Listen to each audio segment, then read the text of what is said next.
na mahal ko po yan si Alden Richards. Isa po yan sa mga nakita ko kahit ako'y 30 years plus na sa industriya na ito, at si Alden more than 10 years na, something like that.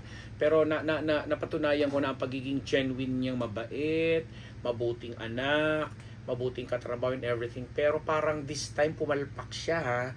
Parang kahit ako na medyo na turn off ako sa pinag-uusapang revelasyon or naging revelasyon ni Alden Richards sa programang Fast Talk ni Kuya Boy Abunda, na ay di ko naman masisisi si Kuya Boy na maitanong yung question tungkol sa kung nagkaroon daw ba o nagkagusto ba si Alden Richards kay Maine Mendoza, na sinagot naman positively ni Alden at sinabi niyang parang yes, minahal niya. Tama, hindi ko alam eksaktong sinabi, basta kinonfirm niya na nagkaroon siya ng feelings for Maine Mendoza. Ang dating lang kasi sa marami na parang ano ba to, porque ba may pinopromote kong pelikula, with all due respect sa baby ko again na si Julia Montes, nakasama po niya sa movie na 5 Breakups and a Romance na ipapalabas nga po ngayong 3rd week ng October or a few days papalabas na, no?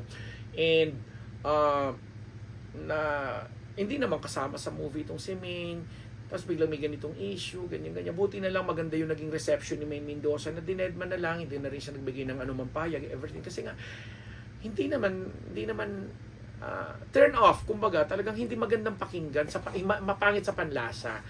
Na, di ba, si Alden naman, baby, parang tingin ko dito hindi misguided, hindi rin misinformed, kundi parang mismanage yung pamamaraan ng pagpopromote ng movie ni Alden at saka ni Richards, kasi hindi naman dapat nang pinag-uusapan pa nga ganun, lalo pat happily married na itong si Maine kay Congressman Arjo Atayde, lalo pat hindi naman kasama din si Maine sa usapin sa movie, lalo pat yun na nga, nabibigyan ng kulay, napupulaan tuloy si Alden, although para dun sa mga delusional na mga Aldab, mga fans ni na Alden tsaka ni Maine, tuwan-tuwa sila kasi parang sasabihin na naman ng iba yan, pagpapatunay lang may ganito, chuchu, etc.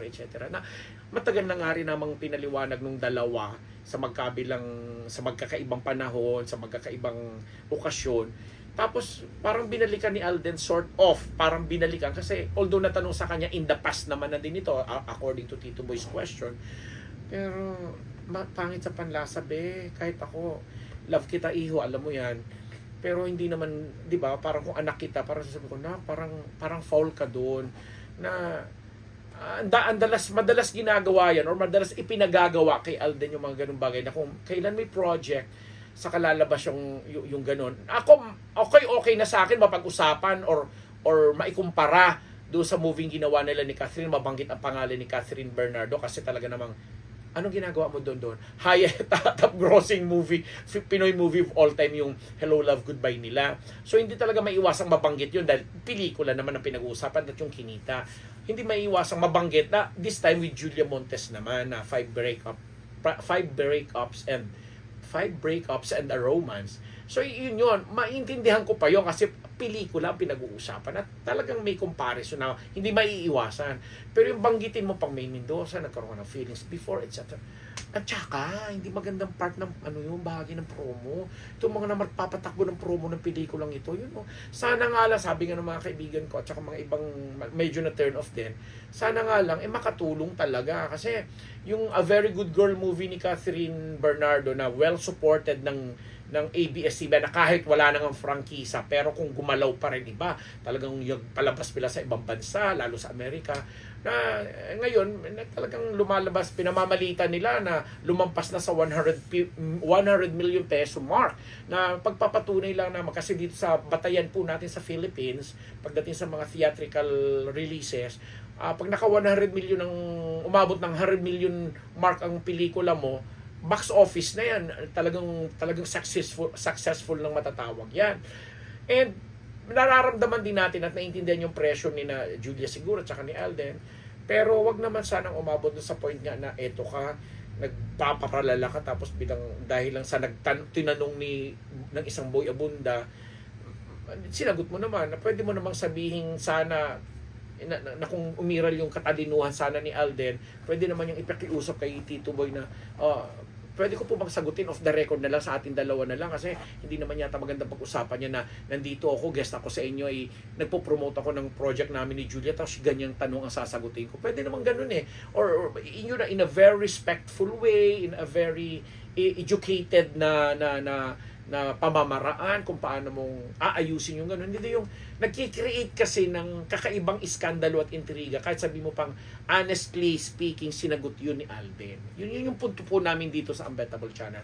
Alden baby, huwag kang magagalit kung sakasakali makarating ito sa iyo o mapanood mo ito kasi alam mo ang Kuya Ambet mo laging nakasuporta sa iyo kung paano mo rin kaming sinusuportahan din sa mga proyekto po namin, sa aming mga advocacy, sa aming mga programs, particular sa mga kabataan na lagi kang nakasuporta din. Pero this time, gusto lang din namin puntasan ito, hindi din namin mapapalagpas kasi naaawa din naman kami sa iyo pag binabatikos ka ng todo-todo at pinagbibintangan ka na user, manggagamit at pinagsasabihan kang maipromote mo lang yung pelikula mo gagamitin mo ang ibang bagay o ibang tao na alam mo yung kaya sana nga makatulong na din. Baldal kami, definitely we're going to watch the movie kasi baby rin namin yan at mahal na mahal ko rin yan si Julia Montes na yung leading lady dyan sa movie na yan. At yung mga producers ninyo, mga malalapit na kaibigan din po namin yan. At ikaw rin, Alden, alam namin isa ka sa mga co-producers niyan.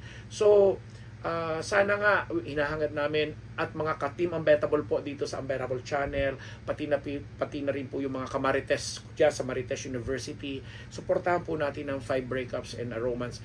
And ako na hindi man magsalita ngayon si Alden kasama lahat ng mga na offend at parang naramdaman na turn off, kagaya ko na turn off, patawarin na po natin, palampasin mo muna po natin at isipin na lang po natin ito na gumimik lang ito sa pamamagitan ng pagsagot na gano'n. Although, makatotohanan naman yung naging sagot niya doon sa katanungan ng Kuya Boy Abunda po natin. O, diba? Yun lang.